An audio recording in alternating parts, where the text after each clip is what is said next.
Aparentemente, o cenário é o mesmo, porém é só uma ilusão, porque tudo está mudando à nossa volta. Então, claro que não vai ser o mesmo de ontem. Esse é um outro momento. E é sobre esse momento que eu quero falar para vocês. Até o gato mudou. Ontem era aquela gatinha toda rajadinha. Hoje quem está aqui no cenário é a gatinha preto e branco. Mas vamos ao nosso tema.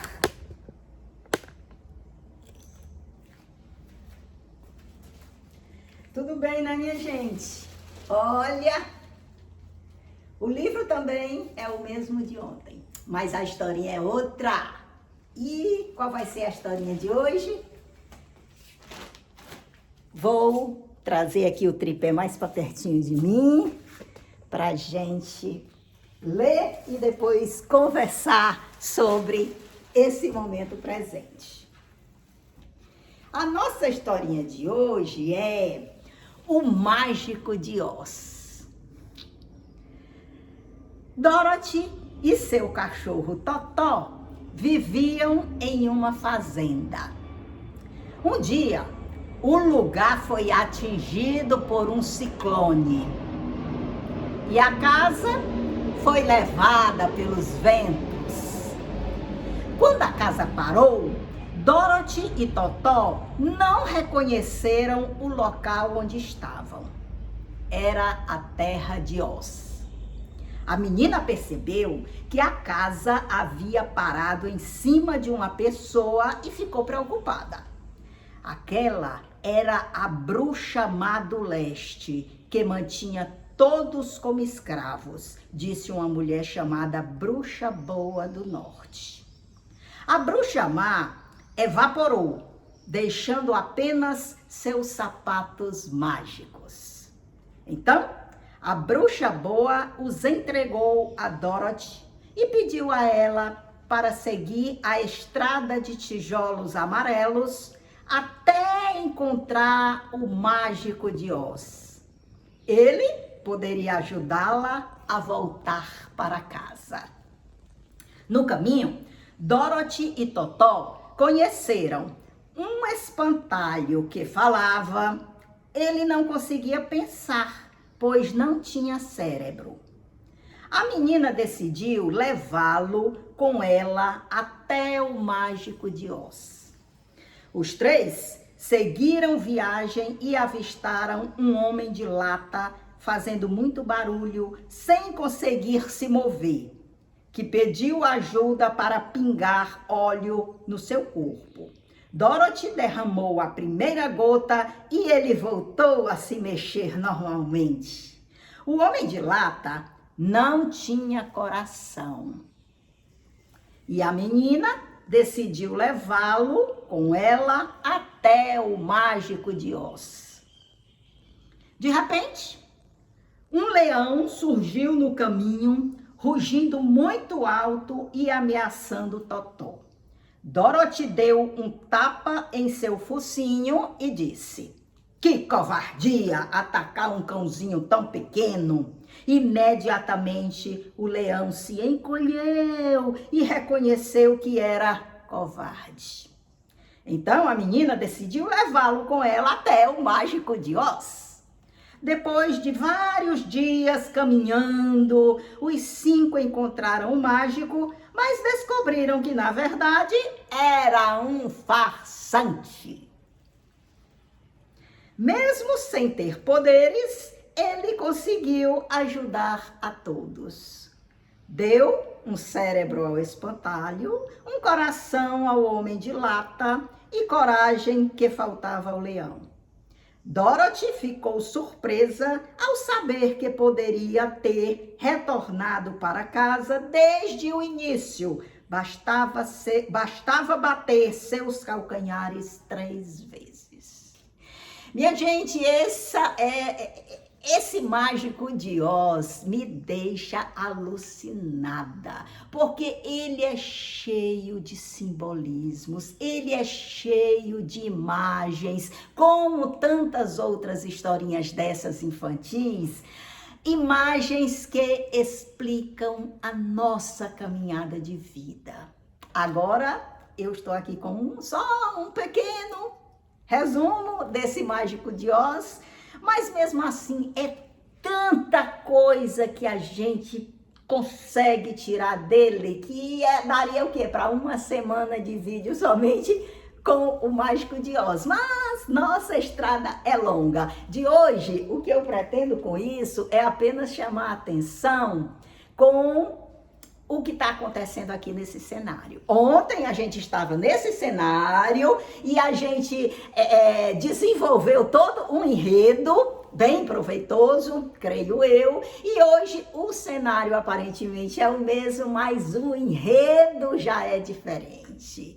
Eu estou aqui, primeiramente, para dizer que essa cama que ontem serviu como cenário principal pra gente, hoje ela vai ter que ser desmontada. E por que ela vai ter que ser desmontada? Porque hoje eu preciso olhar, examinar todas as roupinhas que eu tenho dos meus bebês, separar um mínimo para ficar e preparar lotes para irem para a venda. Não vou mais conseguir poder ficar com todas essas roupinhas. São muitas roupas, pessoal. É porque aí aqui ela tá muito concentrada. Mas olha, tem sacos, tem aquele depósito, tem roupinhas espalhadas.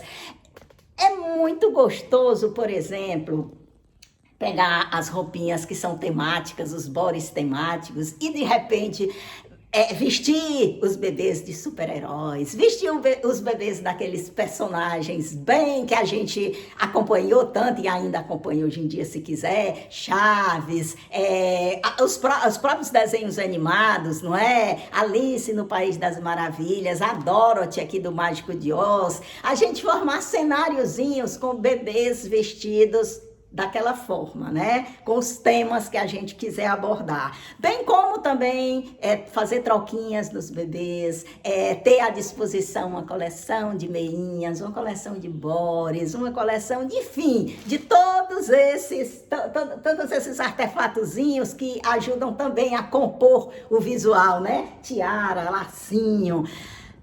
Mas eu já expliquei para vocês. Eu estou precisando de dinheiro.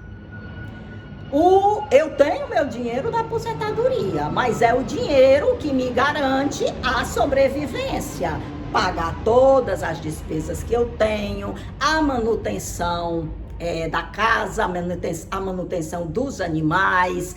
E esse dinheiro já está destinado. Se eu tirar dele, eu vou deixar de pagar as contas. Eu vou deixar de fazer mercantil. Eu vou deixar de pagar a internet, a energia, a água, enfim.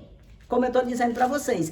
Agora, como eu estou precisando de dinheiro e não disponho da minha aposentadoria, porque já é toda comprometida, eu tenho que fazer dinheiro. E de onde eu posso fazer dinheiro?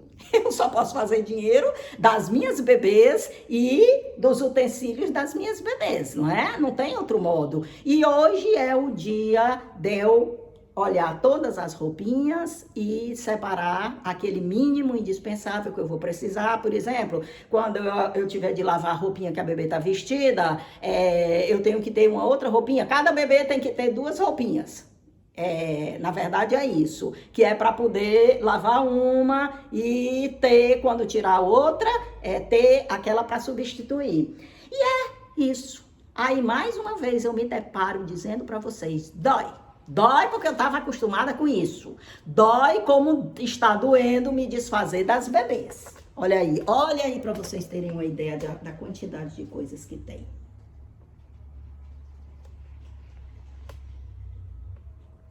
Então, eu aproveitei e eu disse, assim eu posso mostrar para as pessoas como é que funciona os meus projetos que eu apresentei ontem. Por exemplo, no meu caderno de literatura, eu já posso simplesmente dizer que li no vídeo de hoje do canal O Mágico de Oz, que é uma literatura, não é? Então, já está o registro feito, só falta executar, eu tô aqui, executar não, registrar mesmo, porque eu já tô aqui até com a caneta, não é? E também posso utilizar num outro projeto, o projeto das visitas. Eu posso, essa é a minha visita do dia, que eu estou fazendo aqui.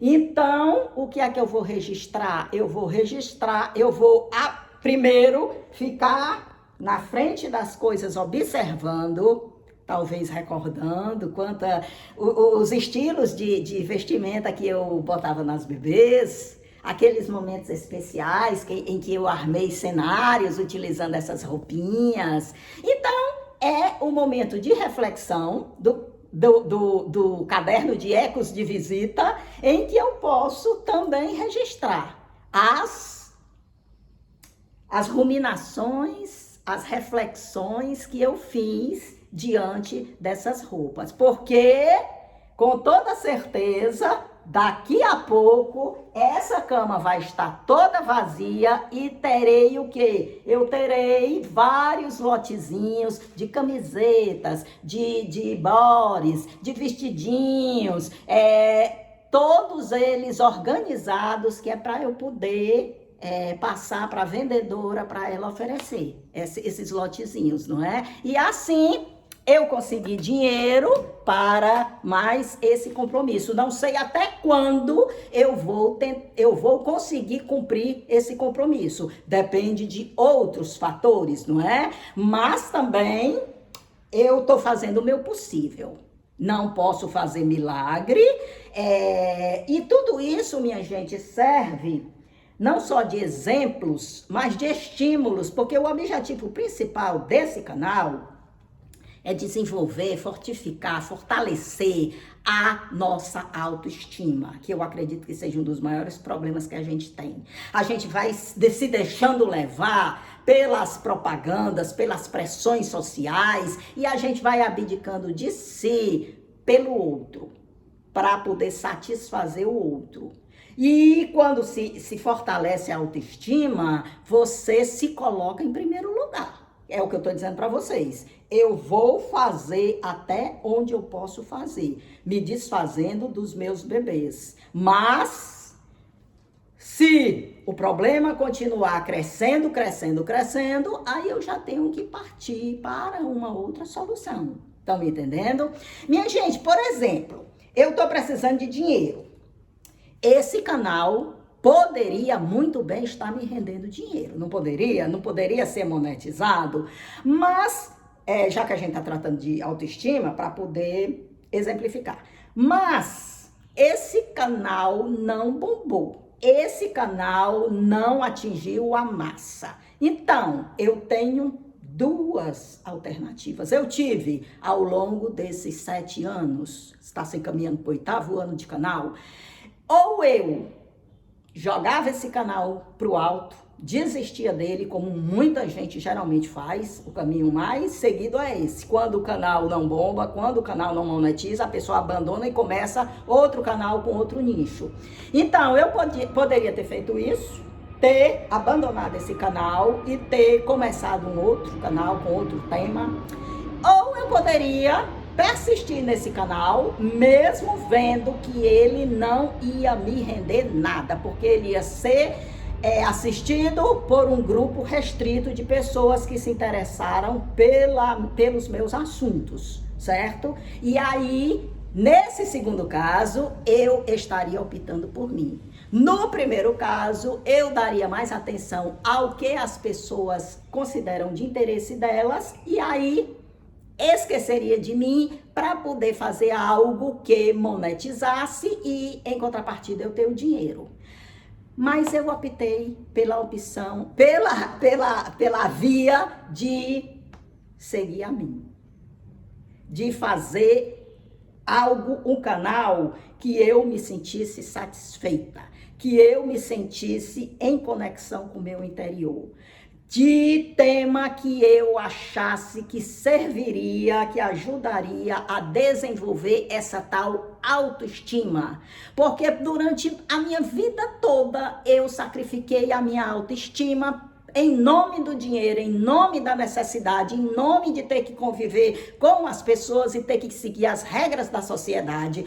Mas eu precisava pagar as contas. Aí agora, como eu estou numa posição relativamente privilegiada, que eu já estou aposentada, eu não preciso mais seguir a manada. Eu posso ser eu. E nesse sentido, minha gente, eu digo para você que somente agora, na terceira idade, é que eu consegui me encontrar comigo. Porque eu não consegui fazer isso durante a juventude e a maturidade. Não, a juventude até que eu consegui. Sabe por quê? Porque na juventude eu ainda não tinha esses compromissos com sustento de casa, sustento de família. Então eu ainda pude me dar o luxo de ser eu. Mas a minha maturidade, olha, eu me vendi totalmente. Por um motivo justo, é verdade. Eu precisava trabalhar, pagar as contas e conviver em sociedade e me violentar nessa convivência. Porque eu não era eu. Eu me sentia um embuste. E geralmente é assim. Para conviver, você tem que engolir em seco. Então, minha gente, hoje a minha mensagem, e foi muito feliz essa escolha do Mágico de Oz, porque a gente vê aqui, ele começa dizendo que o local foi atingido por um ciclone, houve assim um turbilhão que colocou tudo de perna para o ar, colocou inclusive a Dorothy numa situação muito fragilizada, e quando você está emocionalmente fragilizado, você se sente tão pouquinho, você se sente tão incapaz, que precisa recorrer ao outro, seja esse outro quem for, você recorre, você vê aquele outro muito distante de você, muito superior, muito poderoso, e aí baixa a cabeça. É até uma forma de você se proteger, não é? Muitas vezes é você tendo que baixar a cabeça. E o que acontece foi que Dorothy se viu na esperança de um salvador, porque ela queria voltar para casa. Quando ela foi levada pelo ciclone, quando ela baixou, ela estava no território do Mágico de Oz. Ela não estava mais em casa. Ela queria voltar para casa. Que casa? A casa de tijolo? Não. Queria voltar sim. Como eu passei a minha maturidade toda querendo voltar a mim e não estava conseguindo porque eu estava muito fragilizada. Eu havia sido atingida pelo ciclone da vida, esse ciclone que atinge pelo menos 90% das pessoas. Poucas pessoas têm o privilégio de ter uma vida como elas sonharam. Elas vão ter que ir construindo aos poucos, no caminhar dos tijolos amarelos. A Dorothy caminha pelos tijolos amarelos, não é? Na historinha. Então, ela tem que procurar esse Mágico de Oz para devolver a vida para ela, para devolver o sentido da vida para ela, para devolver a interioridade dela, ela voltar para casa. E aí, nesse percurso, ela encontra outros carentes feito elas, outros inexperientes feito ela, outros fragilizados feito ela. Ela encontra o espantalho, paradão ali, sem cérebro. Ela encontra o homem de lata, paradão ali, enferrujado, sem coração. E ela encontra o leão covarde, que avança até no cachorrinho dela, no totozinho dela, não é? E ela pega todas essas pessoas e tenta ajudá-las caminhando juntos em busca do Mágico de Oz para solucionar todas essas carências que eles estão sentindo. E aí todos vão pelos tijolos amarelos, vão pelo caminho da experiência. E, minha gente, a esperança deles era que alguém, no caso o mágico, os devolvessem aquilo que eles estavam necessitados, que não conseguiam encontrar. Mas só que nessa estrada, devido às experiências que eles vão passando, eles vão amadurecendo. Então, na verdade, o Mágico de Oz, eles descobrem depois que ele era um embusteiro. Como é um embusteiro qualquer um que promete salvar a gente, porque só a gente se salva. Então, a gente vai ao longo dessa estrada, participando de vários momentos, ultrapassando determinadas dificuldades. Olha aqui, eu estou até com a camisa da minha última corrida, que é essa dificuldadezinha, que a gente tem que, cada corredor tem que se ultrapassar, não é ultrapassar o outro, é ultrapassar os seus próprios limites para poder no final conseguir a medalha, quer dizer, conseguir o reconhecimento. Você pode, no seu ritmo, mas você consegue sim, é só você se levantar e partir para a luta. Então, eles descobrem o Mágico de Oz como um embusteiro, e foi a experiência ao longo do caminho dos tijolos amarelos, ou seja, da vida, da existência, que eles descobriram dentro de si próprios a sua capacidade de se reerguer e reconquistar a sua autoestima. Inclusive a Dorothy, ela todo momento, ela não recebeu os sapatinhos vermelhos da bruxa boa? Então, a todo momento, ela tinha a solução, ela tinha a força, ela tinha a capacidade de se ultrapassar, mas ela não tinha ainda a maturidade de descobrir isso. Quando ela adquire a maturidade de todo aquele processo de caminhar pelos tijolos, superando as dificuldades, aí ela descobre que sempre dentro dela estava a solução, estava a capacidade de sair das dificuldades. Era só bater 3 vezes nos sapatinhos, um pé contra o outro, nos sapatinhos vermelhos, que ela voltava para casa. Não é lindo? Isso é infantil? Isso é eterno, essas historinhas. É por isso que é uma das minhas paixões, essas historinhas infantis, minha gente, porque eu não olho com o olhar, esse olhar pueril. Eu olho com um olhar filosófico, existencial, e faz toda a diferença. Agora eu vou ficando por aqui, porque eu tenho muito trabalho pela frente e no momento é o que eu posso fazer. Então, é o que eu vou fazer. Tchau, pessoal. Até a próxima.